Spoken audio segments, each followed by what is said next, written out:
अस्सलाम वालेकुम, मैं हूं शाहजेब खानजादा। पाकिस्तान में कोरोना वायरस के बढ़ते हुए फैलाव से तशवीश भी बढ़ती जा रही है। केसेस की तादाद बढ़ने के साथ साथ अमवात की तादाद में भी इजाफा हो रहा है और गुज़िश्ता 24 घंटे के दौरान कोरोना से 105 अमवात हुई हैं, जो एक दिन में होने वाली अब तक की सबसे ज़्यादा अमवात है। आलमी इदारा सेहत ने भी पाकिस्तान में केसेस में इजाफे पर तशवीश का इजहार किया है और पंजाब हुकूमत को खत लिखकर लॉकडाउन और रोजाना 50,000 टेस्ट करने की तजवीज़ दी है, जबकि पाकिस्तान में कोरोना से निपटने के लिए सेहत की सहूलियात की नाकाफ़ी करार दिया है। सेहत की सहूलियात को इस पर आगे चलकर तफसील से बात करेंगे। पहले आपको बताएं कि पाकिस्तान की अहम शख्सियात में भी कोरोना तेजी से फैल रहा है। नून लीग की तर्जुमान मरियम औरंगजेब और उनकी वालदा का भी कोरोना टेस्ट मस्बत आया है। नून लीग के एक और रहनुमा डॉक्टर तारिक फजल चौधरी भी कोरोना वायरस में मुब्तला हो गए हैं। गवर्नर हाउस पंजाब के 10 मुलाजमीन में कोरोना वायरस की तस्दीक के बाद गवर्नर पंजाब मोहम्मद सरवर ने भी खुद को क्वारंटीन कर लिया है, जबकि सीनियर सहाफ़ी तजियाकार सुहेल वड़ाई साहब भी कोरोना की उनमें भी तस्दीक हुई है। हुकूमती डेटा के मुताबिक गुज़िश्ता 24 घंटे में रिकॉर्ड 24,620 टेस्ट किए गए, जिसमें से 4,646 अफराद में कोरोना की तस्दीक हुई और केसेस की मजमूई तादाद 1,08,315 है। जबकि गुज़िश्ता 24 घंटे में रिकॉर्ड 105 अमवात के बाद मुल्क में कोरोना से मरने वालों की तादाद 2,172 हो गई है। पाकिस्तान में 9 मई से उठाए गए लॉकडाउन का 1 माह मुकम्मल हो गया है और इस 1 महीने के दौरान जब लॉकडाउन उठाया गया, केसेस में तेजी से इजाफा हुआ। इदाद शुमार के जायजे के मुताबिक 9 मई से 8 जून तक 1 महीने में पाकिस्तान में कोरोना केसेस की तादाद में 78,852 का इजाफा हुआ, जबकि 9 अप्रैल से 9 मई के दौरान केसेस की तादाद में 24,867 का इजाफा हुआ था। पाकिस्तान में गुज़िश्ता 10 दिनों में टेस्टिंग की तादाद बढ़ने से नए केसेस की तादाद में भी रिकॉर्ड इजाफा हुआ है। गुज़िश्ता 10 दिनों में टेस्ट किए गए हर 5 में से 1 शख्स में कोरोना की तस्दीक हो रही है, जबकि लॉकडाउन उठाए जाने से पहले 9 मई तक किए गए टेस्ट में तकरीबन हर 10 में से 1 शख्स का कोरोना टेस्ट पॉजिटिव आ रहा था, यानी डबल हो गया। पाकिस्तान में कोरोना के फैलाव में तेजी ने आलमी इदारा सेहत को भी तशवीश में मुब्तला कर दिया है और आलमी इदारा सेहत ने वज़ीर सेहत पंजाब यास्मीन राशिद को खत लिखकर रोजाना 50,000 टेस्ट करने के साथ साथ लॉकडाउन की तजवीज़ दी है। आलमी इदारा सेहत ने 7 जून को लिखे गए खत में ये तजावीज़ पाकिस्तान में लॉकडाउन से पहले और बाद की सूरत हाल के तज्जिए के बाद दी है। आलमी इदारा सेहत के खत में कहा गया है कि पाकिस्तान में कोरोना का पहला मरीज 26 फरवरी को सामने आया और अब ये वबा मुल्क के तमाम अजला में फैल चुकी है। बड़े शहरों में कोरोना के केसेस बड़ी तादाद में हैं। खत में कहा गया है कि 12 अप्रैल से हुकूमत ने कोरोना का फैलाव रोकने के लिए समाजी फासला कायम करने के लिए इकदाम उठाए। नकलो हरकत महदूद की, स्कूल्स और कारोबार बंद किए गए, बैनुल अक़वामी फ़िज़ाई ऑपरेशन पर पाबंदियाँ लगाई गई, मगर फिर 1 मई को लॉकडाउन नरम किया गया और फिर 22 मई से लॉकडाउन में मुकम्मल तौर पर नरमी कर दी गई, जिसके बाद कोरोना के फैलाव में इजाफा हुआ। आलमी इदारा सेहत के मुताबिक लॉकडाउन के वक्त पाकिस्तान में रोजाना 1,000 केसेस रिपोर्ट हो रहे थे। लॉकडाउन में नरमी हुई तो केसेस की तादाद रोजाना 2,000 हो गई और लॉकडाउन खत्म होने के बाद रोजाना केसेस की तादाद 4,000 से भी तजावुज़ कर गई है। आलमी इदारा सेहत का कहना है कि जो भी हुकूमत लॉकडाउन उठाना चाहती है उसके लिए 6 शराइत पूरी करना ज़रूरी है। इन शराइत के मुताबिक लॉकडाउन के खात्मे से कबल हुकूमत यकीनी बनाए कि मुल्क में वबा कंट्रोल में है। हेल्थ सिस्टम हर केस की तशख़ीस, टेस्ट, आइसोलेशन, इलाज और ट्रेस करने का अहल है। हुकूमत यकीनी बनाए कि हॉटस्पॉट रिस्क कम से कम हो, स्कूल्स और दीगर ज़रूरी काम करने वाले मकामात पर एहतियाती इक़दाम किए गए हों, नए केसेस के ख़तरे को संभाला जा सकता हो। आलमी इदारा सेहत के मुताबिक पाकिस्तान उस वक्त लॉकडाउन के खात्मे की किसी मयार पर पूरा नहीं उतरता था। पाकिस्तान में कोरोना के मस्बत केसेस की शरह 20% से ज़ायद है। पाकिस्तान के पास इमरजेंसी के लिए सहूलियात नाकाफ़ी हैं और सिर्फ 751 वेंटिलेटर्स कोरोना के मरीजों के लिए मुख्तस हैं। पाकिस्तान दुनिया के उन 10 ममालिक की फहरिस्त में शामिल है जहां कोरोना के नए केसेस रिपोर्ट होने की तादाद सबसे ज़्यादा है, जबकि लोग भी समाजी फासला रखने और हाथ धोने से मुताल्लिक अपना रवैया बदलने पर तैयार नहीं है। इस सूरत हाल में आलमी इदारा सेहत पुरजोर अंदाज में तजवीज़ देता है कि हुकूमत 2 हफ्ते के लॉकडाउन और 2 हफ्ते नरमी की पॉलिसी अख्तियार करे। हेल्थ केयर के इकदाम को बेहतर बनाया जाए, क्वारंटीन, आइसोलेशन, समाजी फासले और कॉन्टैक्ट ट्रेसिंग के लिए इकदाम उठाए जाएँ। आलमी इदारा सेहत ने ख़त के आखिर में रोज़ाना 50,000 टेस्ट की अहलियत अख्तियार करने को भी इंतहाई ज़रूरी करार दिया है। आलमी इदारा सेहत के इस खत पर रद्द-ए-अमल देते हुए वज़ीर सेहत पंजाब यास्मीन राशिद का कहना है कि WHO की तजावीज़ सिर्फ पंजाब के लिए नहीं, मुल्क भर के लिए हैं। इन तजावीज़ को कैबिनेट कमेटी के सामने रखा जाएगा। उनका कहना था कि यह बात पहले ही सोची गई है कि जिन इलाकों में केसेस बढ़ें वहाँ लॉकडाउन करना पड़ेगा। WHO की तरफ से हमें रिकमेंडेशन आई है जो हम सारे पाकिस्तान के लिए आई है, हमारे लिए अकेलों के लिए नहीं आई। अहम चीज़ है कि उन्होंने ये बात कही है कि SOPs पे इम्प्लीमेंटेशन करवाइए। जो उन्होंने कही है बात वो बिल्कुल ठीक कही है। गवर्नमेंट इसके ऊपर कंसिडर करेगी और ये बात तो ऑलरेडी सोची गई है कि जिन इलाकों के अंदर बहुत ज़्यादा बढ़ गया केसेस तो वो शायद इलाके जो है उनका लॉकडाउन करना पड़ेगा। But this is a decision which will be taken by the cabinet committee. उनके सामने ये लेटर जो है पेश कर देंगे।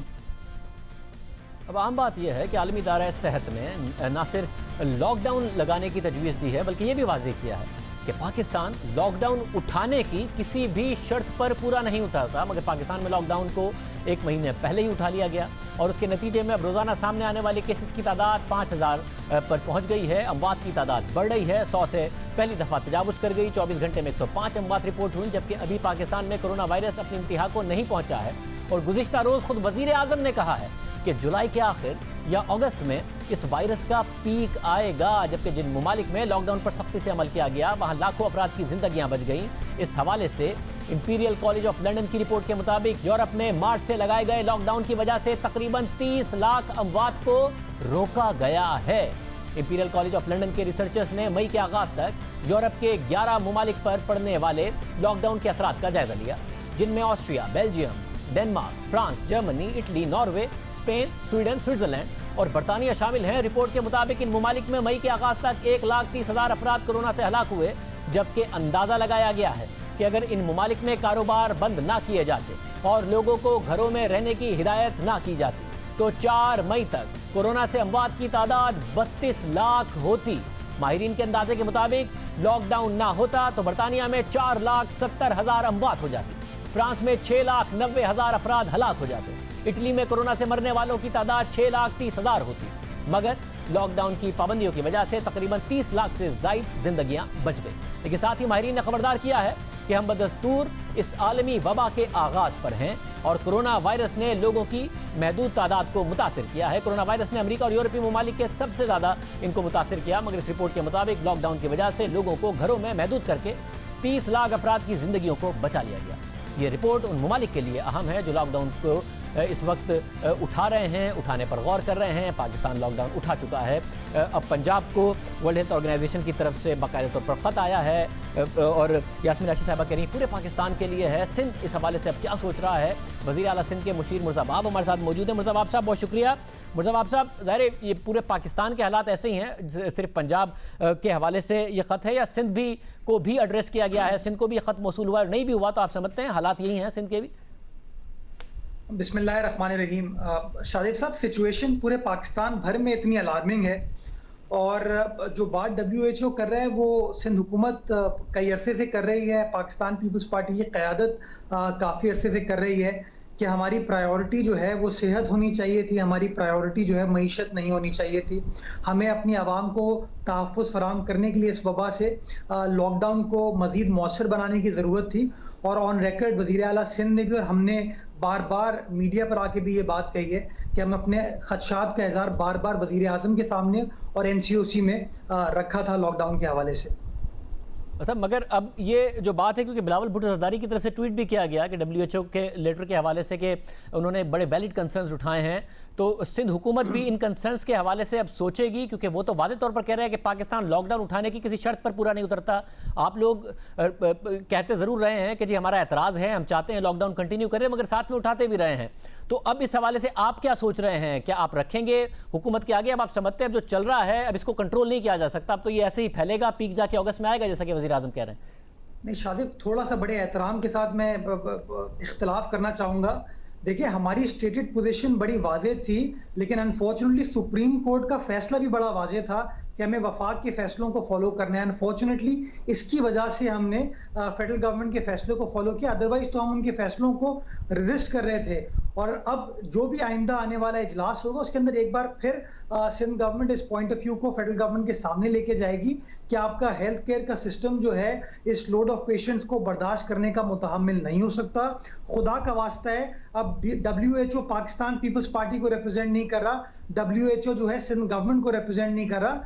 WHO एक बैनुल अक़वामी इदारा है, वो चीज़ों को सेंसिटिव समझते हुए आपको बता रहे।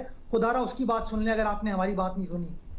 और सब और यानी कि आप ये रिकमेंड करने लगे हैं आगे जाके कि जी लॉकडाउन होना चाहिए। और अब जाहिर है जो सुप्रीम कोर्ट ने फैसले अनाउंस किए थे कम से कम हफ्ते इतवार के हवाले से, उन्होंने बताया था वैसे कि रमज़ान का ये मामला है, अगर ये पाबंदी नहीं होती तो आप क्या अपना अलग फैसला करेगा सिंध? देखिए, ये जो सुप्रीम कोर्ट का फैसला था, दो फैसले हैं, इसको समझने की जरूरत है। पहले फैसले में सुप्रीम कोर्ट ने ये फैसला दिया कि वफाकी हुकूमत फैसला करेगी, पॉलिसी बनाएगी जो कि पाकिस्तान भर में अप्लाई करेगी सूबों की कंसल्टेशन के साथ। और दूसरे फैसले में सुप्रीम कोर्ट ने यह कहा कि जो डायरेक्शन वफाक देगी वो सूबों के ऊपर पाबंद होगा उन डायरेक्शंस को फॉलो करना। अभी जो आप कह रहे हैं कि सुप्रीम कोर्ट ने हफ्ते इतवार के बारे में इबाम को क्लियर कर दिया, मैं शादिब साहब बड़ा मेरे लिए कहना बड़ा मुश्किल है, बिकॉज मैं खुद पेशे से वकील हूँ। मैं समझता हूँ वो अनफॉर्चुनेट चीज थी, अदालत को इस मामले पर इंटरवीन नहीं करना चाहिए था। और ये नहीं हो सकता कि अदालत पहले फैसला करे और फैसले के जब मुस्बित की जगह नेगेटिव असरात आते तो वो कहते नहीं जी उसको वापस कर ले, हमने ईद के तनाजुर में दिया था। मैं समझता हूँ मुश्किल हालात हैं, मुश्किल हालात में हम सबको मुश्किल फैसले करने की जरूरत है, चाहे वो हुकूमत हो चाहे वो अदलिया हो। हम सबको सेम पेज पर रहकर कौम को कन्विंस करने की जरूरत है कि ये वबा किसी सियासी जमात की नहीं है, किसी सूबे की नहीं है, ये तमाम पाकिस्तानी कौम की बका की जंग है। हम सबको मिलकर इसको लड़ने की जरूरत है। सर देखिए, अब पहले भी वजीर आजम लॉकडाउन के खिलाफ बात करते थे, मगर लॉकडाउन हुआ, पंजाब में हुआ, खैबर पख्तूनख्वा में हुआ, इस्लामाबाद में हुआ, जो आपकी पॉलिसी थी वो फॉलो किया गया। तब तक सुप्रीम कोर्ट का फैसला नहीं आया। मगर अब आपको लगता है कि अब आप वजीर आजम को मना सकते हैं? उन्होंने इस बात का इत्तफाक किया कि अगस्त के शुरू तक ये पीक करेगा, मगर साथ में उन्होंने ट्वीट किया लॉकडाउन और इलीट का जो एक लिंक है जो वो बार बार बयान करते हैं, उन्होंने अपने ट्वीट्स में भी बयान किया। अब आपको लगता है आप मना सकते हैं वजीर आजम को दोबारा लॉकडाउन के लिए? और मैं उसी सूरत में पूछ रहा हूं कि आपका फैसला क्या होगा? शादिब, हमने पहले भी वजीर आजम को मनाया नहीं था। मैं आपको सिर्फ टाइमलाइन देना चाहूंगा। पहली बार वजीर आला सिंध ने 13 मार्च 2020 को वजीर आजम के सामने लॉकडाउन लगाने की सिफारिश की। वजीर आजम ने उस सिफारिश से इत्तफाक नहीं किया। 23 मार्च को सिंध हुकूमत ने सबसे पहले सिंध में लॉकडाउन लगाने का फैसला किया। 2 रोज बाद उसको पंजाब ने फॉलो किया, 4 रोज बाद उसको केपी ने फॉलो किया और 1 अप्रैल को फेडरल गवर्नमेंट ने उस बात की तौसीक की और उन्होंने कहा जी मुल्क भर में अब लॉकडाउन होगा। लेकिन इस फैसले के बाद 4 अप्रैल को वजीर आजम खुद आए, उन्होंने एक प्रेस से या मीडिया से बात की, उसमें उन्होंने कहते हैं कि जी पाकिस्तान की मईशत इस बात की मुतहम्मिल नहीं हो सकती, आपको एक्सपोर्ट को खोलना पड़ेगा, आपको कंस्ट्रक्शन इंडस्ट्री को खोलना पड़ेगा। उसकी वजह से प्रॉब्लम्स हुई। हमने वजीर आजम को कभी कन्विंस नहीं कर पाए थे। वजीर आजम पता नहीं उनको क्या इशू है, हमसे हमारी बात से वो मुत्तफिक नहीं होते। हमने अपने आप फैसला किया था क्योंकि हम समझते हैं। मगर दरमियान में एक ऐसा वक्त आया कि वजीर आजम ने लॉकडाउन के फायदे बताए कि हमने जल्दी लॉकडाउन किया, वक्त पर लॉकडाउन किया। असद उमर साहब लॉकडाउन के फायदे बताते थे कि जिसकी वजह से एक ऐसा वक्त आया था। मैं कह रहा हूं अब वो बात उससे बहुत आगे निकल गई है। अब तो वजीर आजम बाकायदा तौर पर पोजीशन बार बार ले रहे हैं कि इलीट कराते हैं ये सारा लॉकडाउन। शाजिब, उसकी वजह थी ना, वजीर आजम एक सांस में जब उनकी कोई तारीफ करता था कि लॉकडाउन से कोरोना वायरस की वबा के फैलाव में रोकथाम हुआ है, तो वजीर आजम क्रेडिट लेते थे और कहते थे हमने सही टाइम पे लॉकडाउन लगा दिया। लेकिन जब कुछ लोग तनकीद करते थे तो वो कहते थे कि जी अशराफिया ने फैसला कर लिया, अमीर लोगों ने फैसला कर लिया। अभी भी देखें ना, वजीर आजम ने जो शुरू में बात की थी फ्लू के हवाले से कि कोरोना वायरस कोई मसला नहीं है, वो नैरेटिव सारी पाकिस्तान तहरीक इंसाफ की क़यादत ने अवाम के सामने रखा। अब कल का जो वजीर आजम का स्टेटमेंट था वो कंप्लीट यू टर्न था। उन्होंने पब्लिक को समझाने की कोशिश की कि नहीं ये फ्लू नहीं है, ये खतरनाक चीज है। मैं सिर्फ उम्मीद कर सकता हूं कि आइंदा आने वाले इजलास में वजीर आजम ज्यादा सेंसिटिव अंदाज से इस मामले को देखेंगे। जो प्रोविंशियल गवर्नमेंट उनको प्रपोज कर रही हैं उस चीज को ज्यादा सेंसिटिव अंदाज से अप्रिशिएट करेंगे और फिर कोई फैसला किया जाएगा, कीपिंग इन माइंड जो हमारा हेल्थ इंफ्रास्ट्रक्चर है पाकिस्तान भर का, उसको बरूए खातिर लाते हुए फेडरल गवर्नमेंट फैसला करेगी। बहुत शुक्रिया। मुर्ज़वाब साहब हमारे साथ मौजूद थे। हमने सारा दिन दावत दी डॉक्टर यास्मीन राशिद साहिबा को भी, वो हम उन्हें प्रोग्राम में मदऊ करने के लिए, मगर वो प्रोग्राम में नहीं आई हैं। पाकिस्तान में कोरोना के फैलाव में इजाफा तशवीशनाक है, मगर साथ ही आज कोरोना के मरीजों का प्लाज्मा इलाज से मुताल्लिक हौसला अफजा खबर भी आई है और हुकूमत की जानिब से इन प्लाज्मा सेंटर्स की तफसीलात जारी कर दी गई हैं, जहाँ कोरोना से सेहतियाब होने वाले मरीज़ अपना प्लाज्मा अतिया कर सकते हैं। तमाम मरीज़ अगर ये करेंगे जो सेहतियाब हो गए हैं तो बहुत ही अच्छा करेंगे।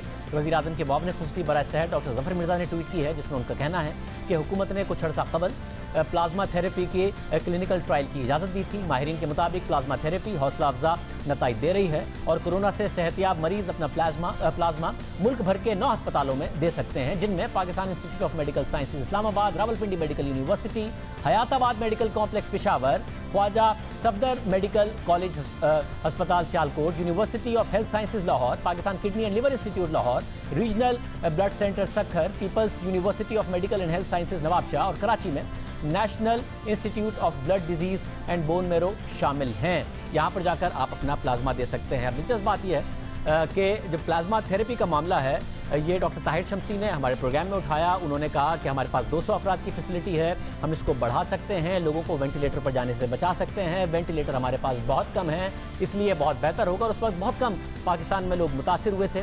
दिलचस्प बात यह है कि doctor Zafar Mirza plasma therapy के नताइज को अब हौसला अफजा करार दे रहे हैं।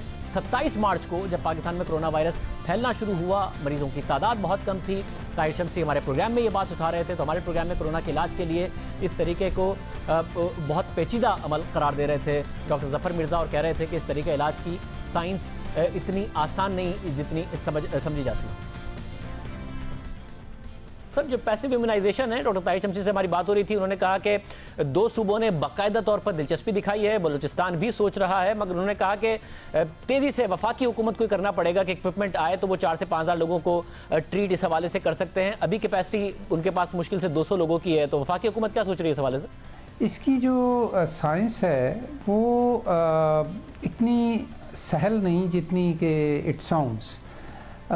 इसमें इलेक्ट्रोफिरोसिस करना होता है और मशीनरी चाहिए होती है, और इसको एक बड़े स्केल के ऊपर करना एक ऐसे ग्लोबल पैंडेमिक के लिए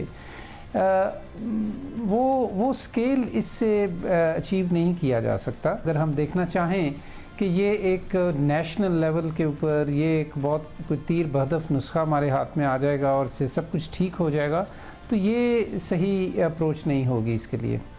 ये बड़ा कॉम्प्लिकेटेड प्रोसेस होता है जी।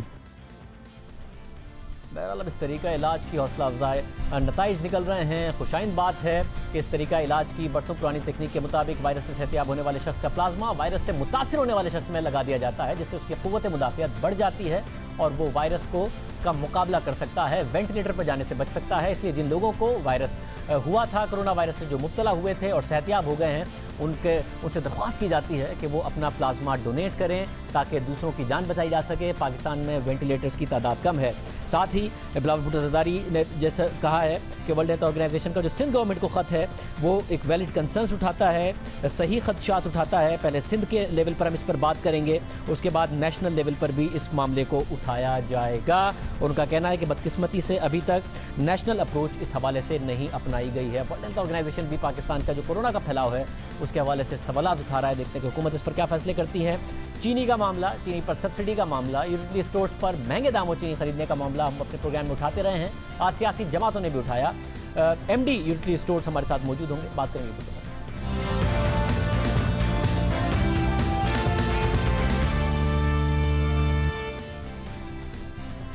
हम मुसलसल ये सवाल उठा रहे हैं कि यूटिलिटी स्टोर कॉरपोरेशन ने माजी के मुकाबले में ज़्यादा चीनी के टेंडर्स दिए।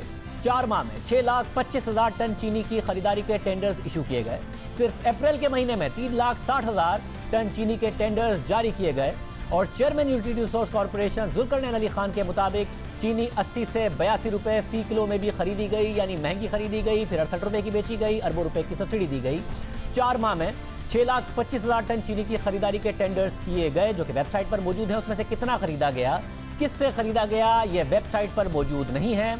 हम मुसलसल चेयरमैन साहब से दोबारा भी रब्ता करते रहे, मालूमात लेने की कोशिश करते रहे, वो मालूमात हमें नहीं दी गई। और अब अपोजिशन की तरफ से भी सवाल उठा दिए गए हैं। आज मुर्जा वहाब ने प्रेस कॉन्फ्रेंस की और इस हवाले से सवाल उठाए। Utility stores ministry of industries के अंडर आता है। अप्रैल में मिनिस्टर इंचार्ज ऑफ इंडस्ट्रीज गालिबन वजीर आजम पाकिस्तान खुद थे, रज़ाक दाऊद साहब मुशीर थे उसके बाद हम्माद अजहर साहब को ये चार्ज दिया गया है। यूटिलिटी स्टोर्स ने अप्रैल के महीने में 3,65,000 टन चीनी खरीदने का फैसला किया और वो दस्तावेज़ात यूटिलिटी स्टोर्स की वेबसाइट पर अवेलेबल हैं। प्रोक्योरमेंट प्रोसीडिंग हुई उसकी 3,65,000 टन की। यूटिलिटी स्टोर के एमडी का स्टेटमेंट है जो मीडिया पर चला कि ये चीनी हमने 80 से 82 रुपए के दरमियान खरीदी है, जबकि उस दौरान तहकीक ये बताती है कि एक्स मिल प्राइस 76 रुपए थी, 76 रुपीस थी। अब सवाल ये उठता है कि वो 3,65,000 टन क्यों महंगे दामों पर खरीदी गई, किसको रिलीफ दी जा रही थी, किसकी ईमा पर यह काम किया जा रहा था।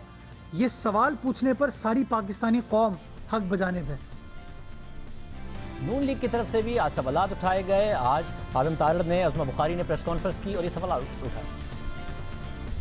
जो यूटिलिटी स्टोर्स के हवाले से चीनी का एक बहुत बड़ा स्कैम सामने आ रहा है, उसके ऊपर मेरा मुतालबा है यूटिलिटी स्टोर ऑफ पाकिस्तान अपनी वेबसाइट के ऊपर फौरी तौर पर जो टेंडर्स अभी तक उन्होंने चीनी प्रोक्योर किया, पाकिस्तान की हिस्ट्री में इतनी चीनी प्रोक्योर नहीं हुई जो इस 3 महीने के अंदर जो है प्रोक्योर की जा चुकी है, वो किस किस फैक्ट्री से कितने रुपए में खरीदी गई और कितनी खरीदी गई, फौरी तौर पर इसकी जो मालूमात हैं वो पब्लिक की जाए, वो वेबसाइट के ऊपर डाली जाएं, ताकि सब लोग देख सकें कि इस बहती गंगा के अंदर किस किस ने कितने कितने हाथ धोए। फौरी तौर पर यह मुतालबा किया गया। साथ ही नून लीग के रहनुमा अता तारड़ ने जहांगीर तरीन के मुल्क से जाने पर सवालात उठाए और दीगर सवालात उठाए।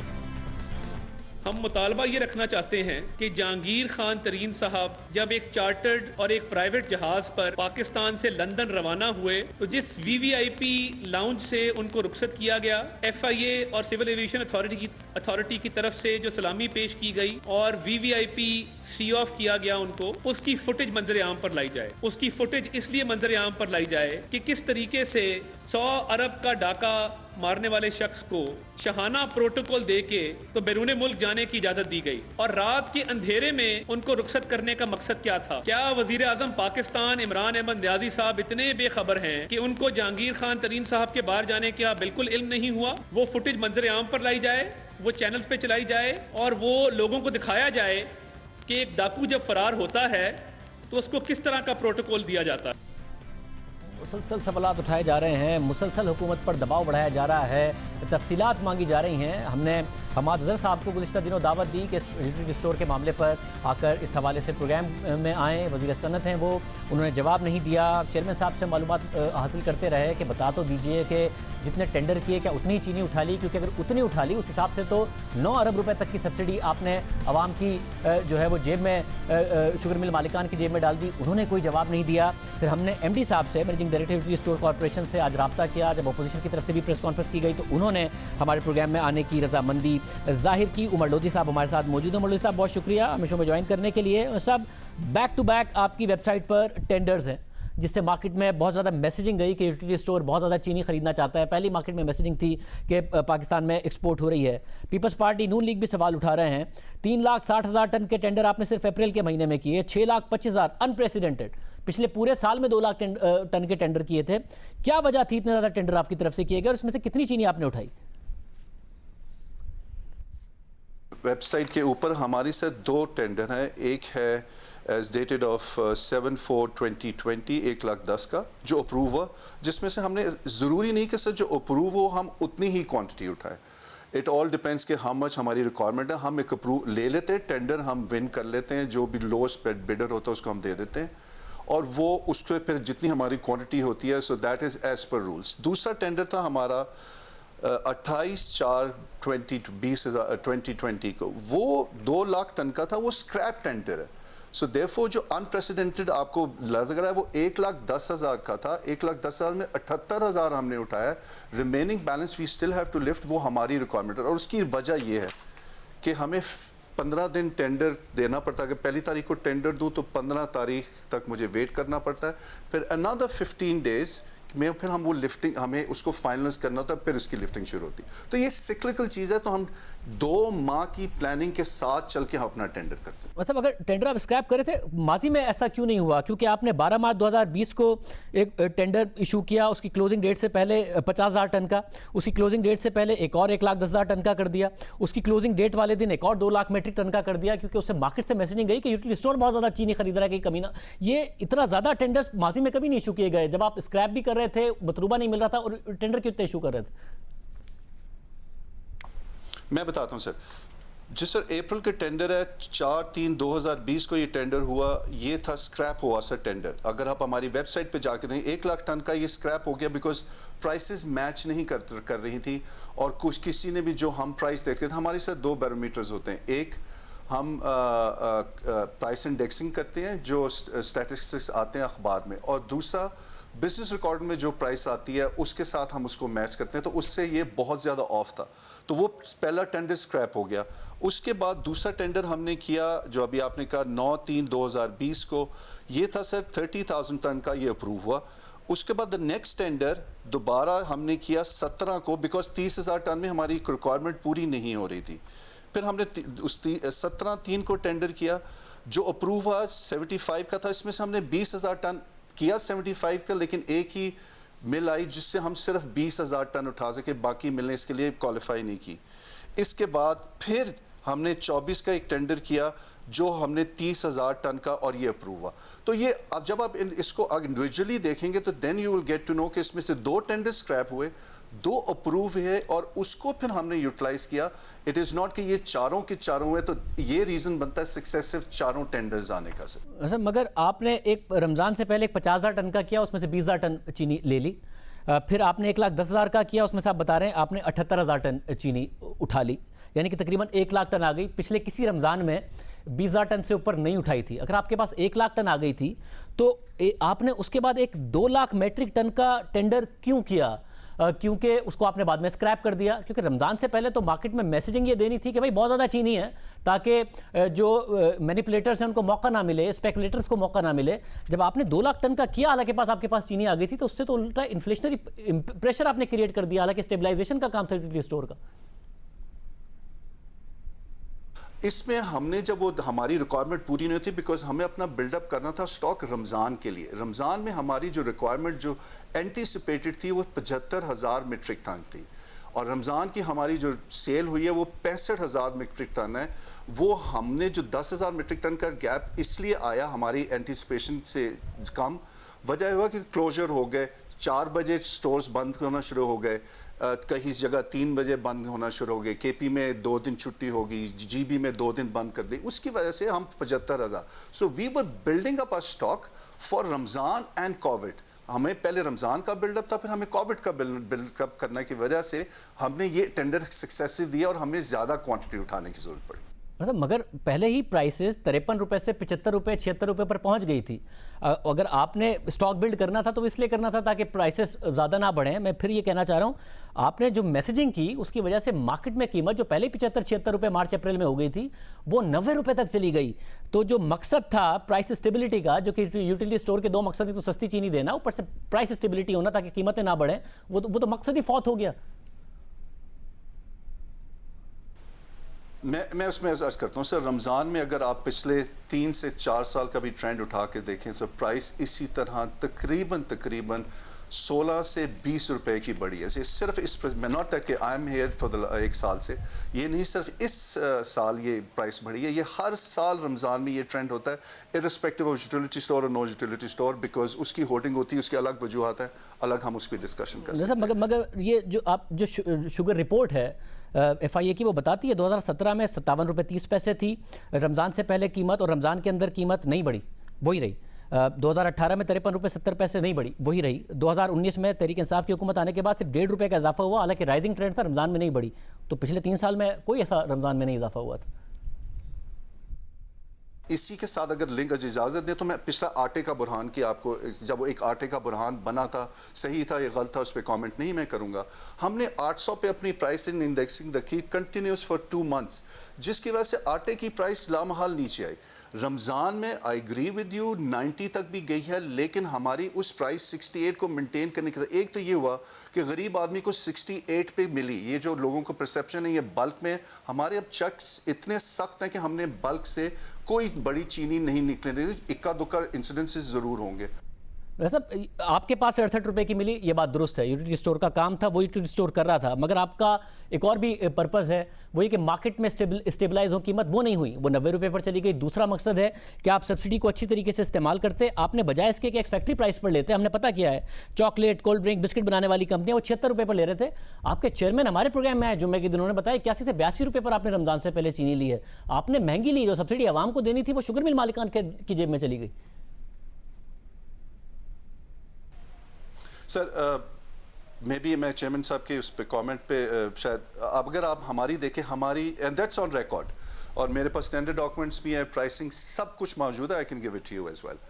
द मैक्सिमम जो हमने 50 kg बल्क में जो प्राइस जो टेंडर हमने विन किया है और जो हमने लिया है वो 79 रुपीज़ 50 पैसेस का, that's on record, I am not concocting, वो बिल्कुल रिकॉर्ड पे हमने 80-82 की ब्रांडेड शुगर पड़ती है, बिकॉज जब हम ये शुगर ख़रीदते हैं इसमें फिर हम इसको पैक करते हैं, फिर इसको हम ट्रांसपोर्ट करते हैं, अपने स्टोरों पे पहुंचाते हैं, शायद वो उसका रेफरेंस कर रहे हो। वेयरएज जो हमने ex factory price, the maximum price we paid for sugar in 50 kg bag is 79 rupees 50 paises on record. 79 रुपये 50 पैसे आप कह रहे हैं, और ये मार्च का जो टेंडर था जिसको जहांगीर तरीन साहब ने ट्वीट किया कि 20,000 मीट्रिक टन का टेंडर था जो 79 रुपये 50 पैसे में आप लोगों ने किया था।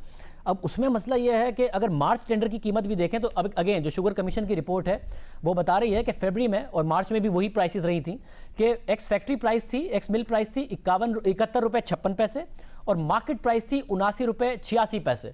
यानी आपने रिटेल मार्केट प्राइस पर ये आप जो बता रहे हैं कि आपने 79 रुपये 50 पैसे का मैक्सिमम मार्च में उठाया है, जो कि शुगर कमीशन की रिपोर्ट से भी फरवरी के नंबर्स पता चल रहे हैं, आपने मार्केट प्राइस पर या रिटेल प्राइस पर, ना कि एक्स मिल प्राइस पर। ओके, मैं अगर चाहूँ भी खानसा साहब, अगर मैं चाहूँ भी मैं नहीं उठा सकता। हमारा प्रोसेस है पेपरा का, हमारे टेंडर में FIA के रिप्रेजेंटेटिव बैठते हैं, हमारी टेंडर कमेटी है, और वो जो मार्केट की प्राइस चल रही होती है उसमें कोई उसको रद्दो बदल नहीं कर सकता। 7 लोग उसमें बैठते हैं, उसको देखते हैं, FIA के रिप्रेजेंटेटिव भी होते हैं, उसमें कुछ नहीं हो, जो मार्केट की प्राइस हमें बेस्ट पॉसिबल मिलती है उससे हम लेके और हम मार्केट उसको, और ये जिस प्राइस की आप रेफरेंस कर रहे हैं मेरे पास CPI उसका भी इंडेक्सिंग है, अगर कहते हैं तो मैं निकाल लेता हूँ। हमारी प्राइस डेफिनेटली परचेज प्राइस से कम होगी, और उस वक्त जो प्राइस वाज डेफिनेटली हायर, हमने रिटेल प्राइस पे वो स्टॉक्स नहीं लिए। अच्छा, मगर आपने एक फैक्ट्री प्राइस पर नहीं लिए, रिटेल प्राइस उस ज़माने में यही नज़र आ रही थी। और मैं फिर कह रहा हूँ कि 23 मार्च को FIA की पहली रिपोर्ट आ गई, उसके बावजूद आपने और उसमें रिपोर्ट में लिखा हुआ था कि शुगर मिलर्स जब यूटिलिटी स्टोर्स को बेचते हैं तो आपस में कार्टेल बना के हायर बिड करते हैं, बाकायदा तौर पर उसमें लिखा हुआ था। उसके बावजूद आपने अप्रैल में भी आप खुद बता रहे 78,000 टन ली, और वो महंगे दामों ली, मार्केट रेट पर ही ली, ना कि एक्स फैक्ट्री प्राइस पर ली, एक्स फैक्ट्री प्राइस से ऊपर ही ली। सर देखें, इस पे तो ऑफ कोर्स जो इंक्वायरी रिपोर्ट है वो सबके सामने है, वो इंक्वायरी रिपोर्ट की फाइंडिंग्स है। मैं जहाँ तक कमेंट कर सकूँगा मैं कमेंट कर सकूँगा क्या हमने प्रोसेस फॉलो किया, क्या हमने सही मार्केट रेट पे वो ली, उस वक्त के मार्केट रेट पे, और हमने अपने बिजनेस रिकॉर्डर के और SPI इंडेक्सिंग को फॉलो किया, क्या उस वक्त की मार्केट प्राइस से हमारी retail price, and I repeat retail price market से कम थी, उसका नॉन सब्सिडाइज, अभी मैं सब्सिडी की बात नहीं कर रहा, और क्योंकि उसके बाद जब सब्सिडी डलती तो डेफिनेटली हम उससे चीपर थे। तो हमने पूरा अपना प्रोसेस फॉलो किया और उसमें कोई इंटरफेरेंस नहीं थी। जरा अब आपका टेंडर डॉक्यूमेंट कहता है कि आप एक्स मिल प्राइस पर लेंगे, जिस पर अगर दूसरी कंपनियां ले रही हैं बिस्किट बनाने वाली, तो आप क्योंकि और ज़्यादा बड़ी तादाद में ले रहे थे, मिकदार में ले रहे थे, तो आपकी तो कीमत कमी होनी चाहिए थी, बजाय इसके कि इतनी ज़्यादा होती। हुकूमत की तरफ से है, पेमेंट का मसला भी नहीं है। अप्रैल के महीने में एग्जैक्टली फिर आपने कितनी टोटल चीनी उठाई है? सर अप्रैल में हमने जो टोटल चीनी उठाई है वो हम 20,000 total quantity purchase 20,000 ton in the month of April, और ये JDW से हमने ये उठाई है एट 67, और ये 1 to 15 ऑफ अप्रैल का टेंडर था। उसके बाद ये गवर्नमेंट की हमने 20,000 टन, दैट्स ऑन रिकॉर्ड जहां से मैं पढ़ रहा हूँ। JDW के बाद आपने 78,000 टन और भी उठाई ना, मगर तरीन साहब ने तो कहा था कि 67 रुपये पर मैं बेचूंगा 20,000 टन, क्योंकि मेरा 20% मार्केट शेयर है, और 80,000 ton Pakistan sugar mill association ने कहा है कि वो 70 रुपये पर बेचेंगे। तो क्या हुआ, वो बाकी 70 रुपए पर नहीं बेचा शुगर मिलर्स ने, जिसका इतना आवाम को एहसान जता के बताया गया था? जी सर, आपका बड़ा अच्छा, ये मैं इस पे टच करना चाह रहा था। ये हुआ सर ये कि तरीन साहब, बाकी सब ने 70 का था, जहांगीर तरीन साहब ने कहा कि जी मैं 67 का आपको दूंगा। लेकिन जब वो न्यूज़ में आया तो उसकी वजह से इतना ऐसे हो गया कि शायद इसको भी शुगर मिल एसोसिएशंस को फ़ायदा दिया जा रहा है। अगर आप याद करें तो तमाम मीडिया पे हुआ कि जी ये ये टेंडर के साथ नहीं ले रहे, टेंडर के बगैर डायरेक्ट परचेज कर लेने जा रहे हैं। तो हालांकि ऐसा नहीं था। इवन जहांगीर तरीन साहब से भी जब हमने शुगर परचेज की, ये हमने टेंडर किया और उसको भी हमने टेंडर करना था, बट न्यूज़ आइटम चली जिसकी वजह से शुगर मिल एसोसिएशन ने कहा जी ठीक, हमारा तो गुडविल जेस्चर था, इस पे मिलाइन किया गया तो दे बैक्ड ऑफ। बल्कि उसमें हमें नुकसान हुआ, कंज्यूमर को नुकसान हुआ। जो 70 रुपए की हमें चीनी लेनी थी वो 73-74 की जाके, शायद उससे भी ज़्यादा, मैं अभी प्राइस को देख के बता देता हूँ, तो उससे भी ज़्यादा जाके हमें लेंगे। उसमें कंज्यूमर का भी नुकसान हुआ, गवर्नमेंट का भी नुकसान हुआ, and that was I think was not a fair deal. ये अच्छा है शुगर मिलर्स का कि 70 रुपए पर देने का वादा किया, फिर कहते हैं हमारा तो गुडविल जेस्चर था, हम नहीं दे रहे, और फिर आपको बाद में बहुत महंगी चीनी उनकी तरफ से दी गई। यहाँ पर भी शुगर मिलर्स का फ़ायदा ही हो गया, हालांकि वादा कुछ और किया गया था पब्लिकली। जहांगीर तरीन साहब ने बहरहाल अपना वादा पूरा किया, जो कि आप कंफर्म कर रहे हैं। इस पूरे साल में के जो 5-6 महीने हैं, इसमें आपने कितनी एग्जैक्टली चीनी उठाई है? मुझे पता था सर आप ये सवाल, मैंने ऑलरेडी कैलकुलेट किया हुआ है। दिसंबर 2019 को इसलिए शामिल करता हूँ बिकॉज वो हम वहाँ से अपना स्टॉक आउट करते हैं और ओपनिंग और क्लोजिंग स्टॉक होता है, इसलिए इस दिसंबर को मैं इसमें शामिल करता हूँ। दिसंबर से लेकर जून तक सर 2,10,000 टन हमने चीनी परचेज की है, मींस कि हमने टेंडर विन किया है। जो हमारी सेल इसकी हो चुकी है तकरीबन 1.5 लाख टन हो चुकी है। बाकी अभी हमने चीनी जो है वो हम उठाने हैं और वो हम एज एंड व्हेन उठाएंगे, और उसमें कोई गवर्नमेंट का पैसा ब्लॉक नहीं होता। जितना हम उठाते हैं हम उतने की पेमेंट करते हैं, हम टेंडर विन कर लेते हैं ताकि 1 माह हम 2 माह एज आई सेड एडवांस चलते हैं, ताकि हमारी परचेजिंग का साइकिल चलता है। सब तो ये पूरे साल में आप जो चीनी का अमाउंट बता रहे हैं, इतना आपने पूरे साल में पिछले में नहीं उठाया, उससे पिछले साल में नहीं उठाया, जितना 4 से 5 माह में चीनी मार्केट से ख़रीदी गई, और ऐसे वक्त में जब मार्केट में कीमत स्टेबलाइज करने की ज़रूरत थी। इसकी क्या वजह थी?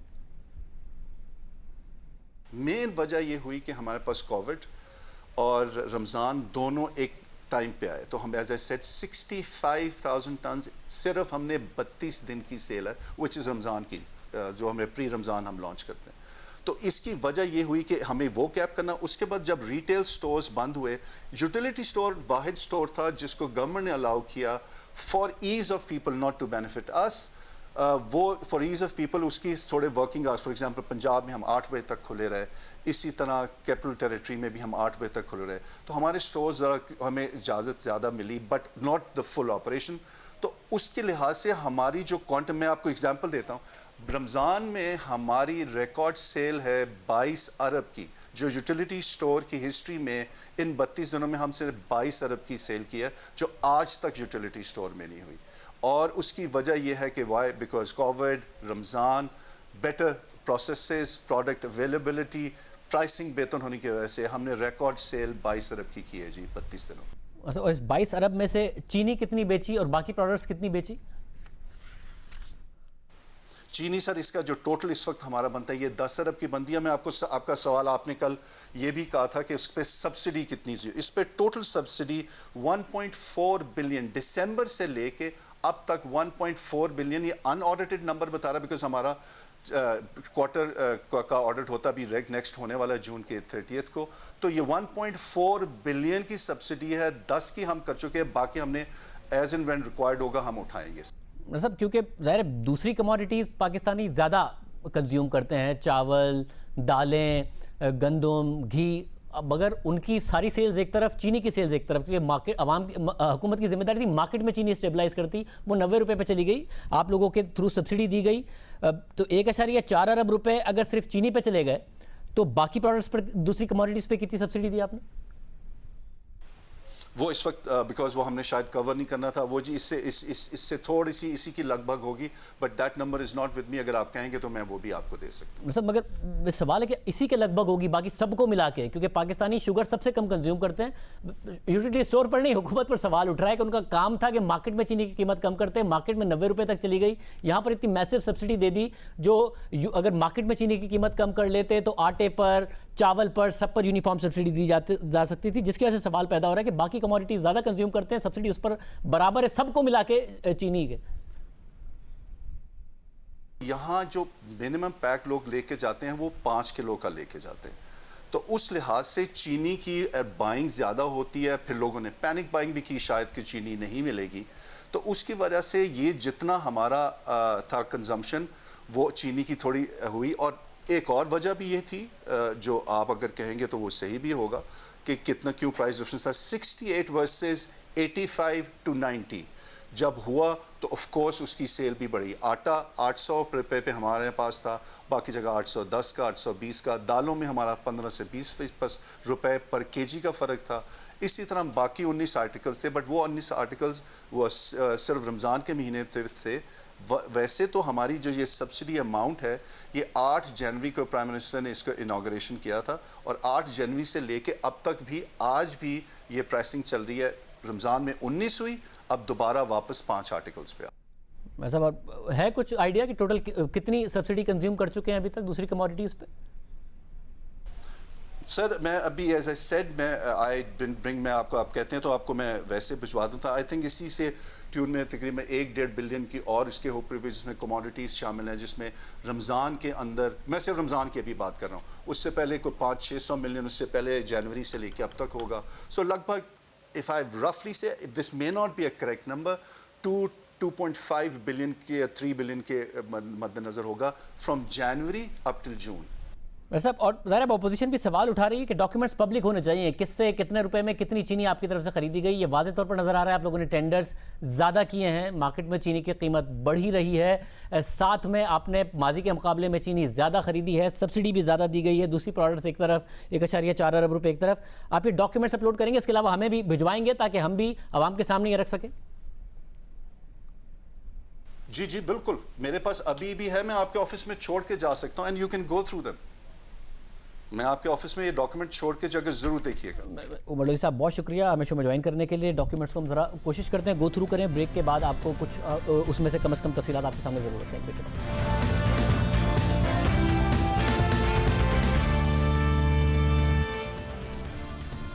एमडी स्टोर हमारे साथ ब्रेक से पहले मौजूद थे, वो डॉक्यूमेंट्स देकर भी गए हैं। ये जो शीट्स हैं, एक्सेल शीट्स, हम कुछ डेटा आपके सामने रख देते हैं। 14/1/2020 का उन्होंने एक टेंडर शेयर किया है जिसमें बताया गया है कि 74 रुपये पर चीनी ख़रीदी गई। अब 74 रुपये पर ख़रीदी गई और ये जनवरी की बात है, जैसा कि आपको अपने सामने स्क्रीन पर भी नज़र आ रहा है। और जो शुगर कमीशन की रिपोर्ट है वो बताती है कि जनवरी 2020 में जो कीमत थी चीनी की वो 74 रुपये 64 पैसे थी रिटेल पर और 69 रुपये 14 पैसे थी एक्स मिल प्राइस, यानी एक्स मिल प्राइस से 5 रुपये ऊपर ही यूटिलिटी स्टोर की तरफ से ख़रीदी गई है और ये रिटेल प्राइस पर ख़रीदी गई है, जो कि ये डॉक्यूमेंट ही कंफर्म कर रहा है। साथ में आगे ये बताता है कि 17 मार्च 2020 को, जैसा कि कह रहे थे मलूदी साहब, वो दुरुस्त कह रहे थे कि 79 रुपये 50 पैसे पर चीनी खरीदी गई, मगर 79 रुपये 50 पैसे की प्राइस को कंफर्म करने के लिए भी जो शुगर कमीशन की तरफ अगर हम जाएं, हमने मार्केट से भी ये बात कंफर्म की है, तो फरवरी तक का डेटा शुगर कमीशन की में रिपोर्ट में मौजूद है कि 71 रुपये 56 पैसे की थी एक्स मिल प्राइस, 79 रुपये 86 पैसे की थी रिटेल प्राइस। मार्च के महीने का अब जब मार्केट में वेरीफाई करें तो ये नज़र आता है कि यही प्राइसेस मौजूद थी, यानी कि ये भी जो डील हुई है ये रिटेल प्राइस पर ही हुई है, ना कि एक्स फैक्ट्री प्राइस पर की गई है। अप्रैल में जो 78,000 टन का है वो भी 78 रुपये 32 पैसे पर ये कहा जा रहा है कि 78,000 टन उठाया गया। उसमें भी आप किसी भी जो कंपनीज हैं उनसे कंफर्म कर लें कि उन्होंने 76 रुपये तक चीनी डायरेक्ट ख़रीदी है शुगर मिल मालिकान से, जबकि 78 रुपये 32 पैसे पर ख़रीदी गई है। अब ये डॉक्यूमेंट है जो उनकी तरफ से खुद प्रोवाइड किया गया, जो इस बात को कंफर्म कर रहा है कि जो एक्स फैक्ट्री प्राइस है उससे ऊपर यूटिलिटी स्टोर खरीदता रहा है। आज के प्रोग्राम में इतना, तक के प्रोग्राम में मुलाकात होगी। अल्लाह।